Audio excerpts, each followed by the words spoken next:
সদৌ তিনিচুকীয়া জিলা ছাত্ৰ সন্থা আৰু ডিব্ৰুগড় জিলা ছাত্ৰ সন্থাই আজি আমি দুলীয়াজানত CMD যিগৰাকী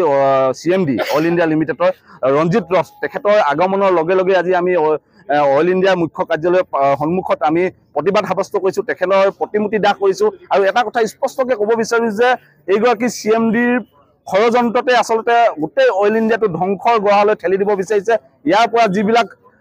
কাৰ্যালয়, এই কাৰ্যালয়বিলাক এটা এটাকৈ নি তেখেতে প্ৰথম গুৱাহাটী দিল্লীলৈ লৈ যোৱাৰ গোপন ষড়যন্ত্ৰ কৰিছে আৰু আমাৰ অসমীয়া মানুহৰ দপদপনি আচলতে অইল ইণ্ডিয়াত একেবাৰে নাইকিয়া কৰি দিব বিচাৰিছে। এটা কথা ক'ব বিচাৰোঁ, আমাৰ সম্পদ, আমাৰ মাটি, যিহেতু ইয়াতে আমাৰ সকলো ধৰণৰ অধিকাৰ লাগিব, গতিকে এটা কথা স্পষ্ট, যিবিলাক তেওঁলোকে ষড়যন্ত্ৰ কৰিছে, বহিৰাগত কোনোবা বনিয়াই ইয়াত ষড়যন্ত্ৰ কৰিছে, এইবিলাক ষড়যন্ত্ৰ আচলতে আমি উফৰাই পেলাম আৰু এনেধৰণৰ ষড়যন্ত্ৰ নকৰিবলৈ আমি সদৌ তিনিচুকীয়া জিলা ছাত্ৰ সন্থা, ডিব্ৰুগড় জিলা ছাত্ৰ সন্থাই সকীয়াই দিছোঁ।